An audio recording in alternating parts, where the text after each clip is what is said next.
What if the reason you're not playing as much as you want to or not enjoying it when you do has nothing to do with skill, motivation, or time management? What if it's your tone? Oh my gosh, not your talent, your tone. Stay with me. This is going to shift something for you. You sit down and you go to play something and you're like super pumped, and maybe it's from Phantom of the Opera or one of your favorite shows. Maybe it's like a classic that you just love the music. And instead of being excited, it just doesn't, it falls flat, right? And you start getting, irritated, frustrated. We hear something and I see a lot of my students, they'll be playing or in the middle of playing and their head starts shaking no, or they'll say no out loud, right? And it's not because they don't want to play or they don't enjoy it or they don't love the music. It's because there's a disconnect there, right? And I would propose that the number one thing that you can do to increase your enjoyment of playing your instrument is your tone. It's true for singers, it's true for violinists, it's true for instrumentalists, and it is the breakthrough part of an instrument because it is what comes from you and creates your sound. And whether you are 25 years in, 5 years in, or just getting started in your journey, that is the number one game changer that's going to raise your musical ROI. If we haven't met yet, I'm EP Archer, and I help committed adults improve their quality of life with music.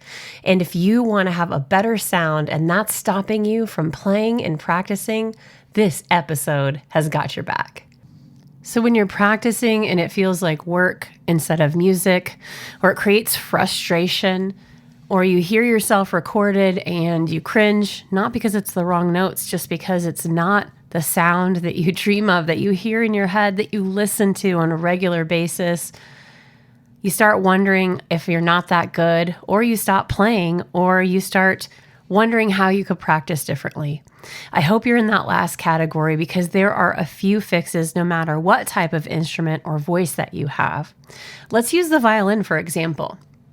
The violin sounds completely different based on your bow pressure, your bow hold, your speed, your contact point, whether your bow hair is flat or tilted. That's without changing a single note. In fact, if your fingers are pressing too hard or not lightly enough or at a wonky angle, that also will change your sound. It's why the violin is one of the hardest instruments in the world. But because of that challenge, it's also one of the most rewarding, especially if you're someone who's committed to developing and to building and someone who wants to be on a journey. So this instrument, which is so difficult, can change. Huge, infinite change just by changing your strings. So if you have a fresh set of strings versus a dead one, maybe you bought your violin a couple years ago, maybe you're renting, those strings are likely years old. You can tell by the discoloration, they become more brittle, and they just don't produce a decent sound. And if they were really cheapo strings to begin with, you're basically fighting an uphill battle. You can practice all the technique you want, but you won't sound better. So getting a fresh set of strings and knowing which strings match your instrument, and getting a string that has a tone that's similar to what you would like to achieve. For example, like Ava Perazzi strings versus obligatos versus dominants versus heliachord. Those are all different types of compression and tone quality, brightness or darkness. And when you find the string you like, oh my goodness, will it open the sound for you? Take voice. If you have a pressed throat central sound where you're pushing out notes with your throat to the front of your teeth, that isn't going to be the resonant, supported tone that you're maybe going for. And learning about vocal placement, about breath support, and about using your diaphragm rather than your throat to push out the notes with an open, relaxed jaw is going to free you. It doesn't just free your sound, by the way. When we do things to increase our tone on our voice or our instrument, there is a metaphysical reaction that happens that lightens us, releases us, allows us as humans to express. It's all connected, and that's where vibrations and oxidation and positive ions start buzzing around us. So timbre and tone color, two different things. They're not actually advanced techniques. The first conversation your instrument has with you or your voice has with you, you can explore this. When the sound is beautiful, you lean in. If it's harsh or not what you expected, maybe it's floaty, maybe it's ghost-like, maybe it's small. You pull back whether it's conscious or not. So the key insight here today is that your enjoyment of playing or singing is directly tied to the pleasure of the sound. You're not avoiding practicing because you're lazy. There's something about the experience that feels unrewarding. And yes, sometimes that's structure or vocabulary or communication. But if it's your sound, let's lock in together and find the keys and the secrets, just like changing strings on a violin or opening your mouth wider and relaxing with voice to unlock the tone that you've been dreaming of. You see, when you start chasing tone, desiring it, rock braining on it, nerding out on it, something shifts in how you relate to your instrument. You're not just running through notes or playing as many songs as you can or singing as many things as you can rapid fire because you learned this new song that has 100 notes in it, right? You are playing or singing to find the sound. That's a completely different relationship. And that is the relationship that keeps you coming back because it is quality, it is connected, and it is part of you. So your tone isn't the finish line, but it's definitely an invitation I would love for you to lean into because that's what's going to make you play tomorrow. So here's some practical application for you. Before you run anything today, just spend 2 minutes focusing on tone.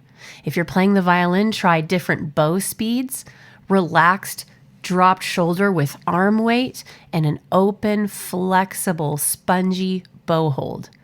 Listen and feel the difference in your body. If you're on your voice, hum deep in your throat, gradually open your lips and come back to that hum and open that throat in a yawn, sigh, and sing out.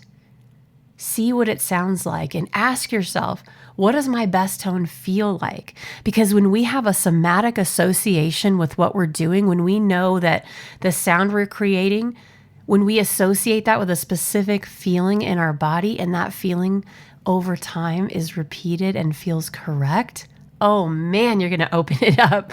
I just get a little nerdy and excited because I can remember how that feels. And I know how that feels when I'm working on a specific piece or a challenge and I open up my sound and I connect instead of feeling frustrated or blocked or constricted.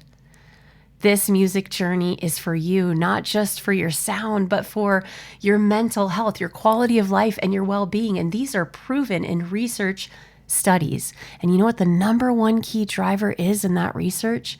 Pleasure, enjoyment. The more you enjoy playing, the better your brain develops and the faster those neural connections are made.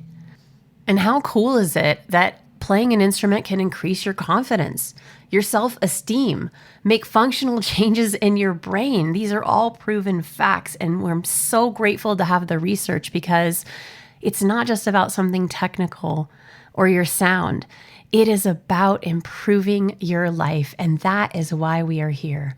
So when your sound coming out is beautiful, your nervous system regulates and realigns, you open up, you connect, you stop monitoring, and you start listening. The musician who loves their tone doesn't need willpower to practice. They just need time, and that's the difference. If today's episode reminded you that playing with joy is literally one of the best things you can do for your brain, your health, and your life, don't let that feeling go. Something is coming for those of you who are ready to make a commitment for real. Stay close, find me. I want you there. In the meantime, comment, like, subscribe, share with a friend. Let me know how you feel, how this impacted you. I can't wait to hear from all of you. And I'll see you on the other side.